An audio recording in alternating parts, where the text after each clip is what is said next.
সত্য কথা বলতে গেলে একটু তিতা মনে হয়।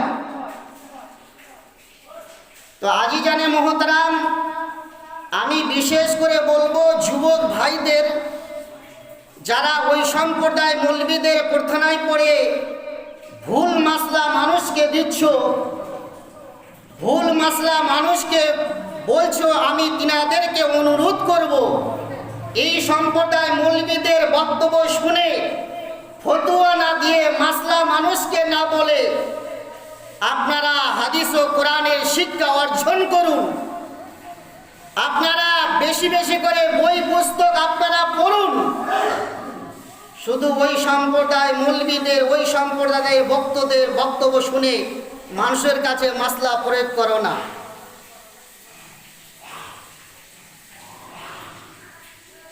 বলার উদ্দেশ্য হলো ওটাই,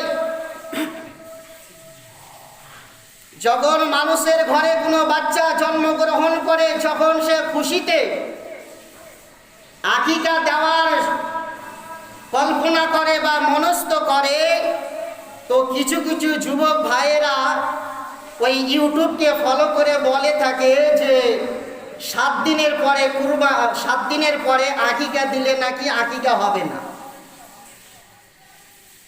এ মাসলা তুমি কোথায় পেলে? ছেলে হলে দুটেই দিতে হবে, একটা দিলে হবে না, এটা তুমি কোথায় পেলে?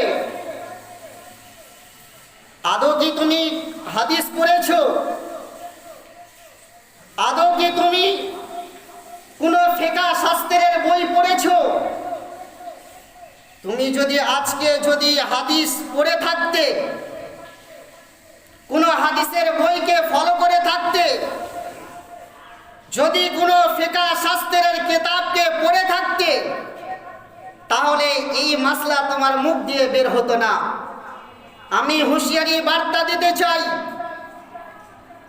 এই ভুল সম্প্রদায় মানুষকে প্রতারণা না দিয়ে, ভুল মাসলা না দিয়ে আপনি বই পড়ে সঠিক জিনিসটা বাস্তবায়ন করতে শিখুন।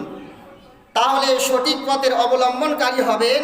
আর ভুল মাসলা শিক্ষা নিয়ে ভুল মানুষকে ভুল বার্তা দিলে এক তো নিজে জাহান্নামের আগুনে প্রজ্বলিত হতে হবে, আর যে আপনার মাসলার উপরে ভিত্তি করে আমল করবে তারও গুনাহ আপনাকে নিতে হবে।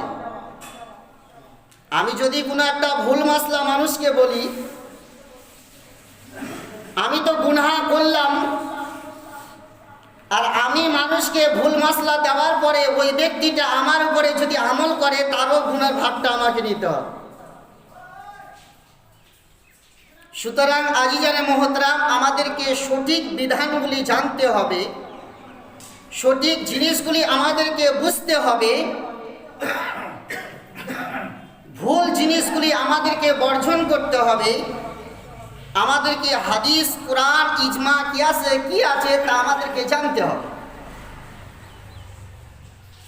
তো আমি বলেছিলাম যে আকিকা সম্প্রদায়, আকিকার বিষয়বস্তু নিয়ে যেহেতু বারবার একই কথা মানুষ প্রশ্ন করে থাকে, কারো আকিকা হলে জানতে আসে, হয়তো কেউ বলে দিয়েছে তোমার 7 দিন পার হয়ে গেছে, আকিকা আর হবে না। তোমার ছেলে পুত্র জন্মগ্রহণ করেছে, 2টা খাসি না হলে হবেই না। আমরা সঠিক জিনিসটা আজকে জেনে নেব, হাদিস মোতাবিক ও ফিকহ মোতাবিক যে আকিকার বাস্তবতা কি।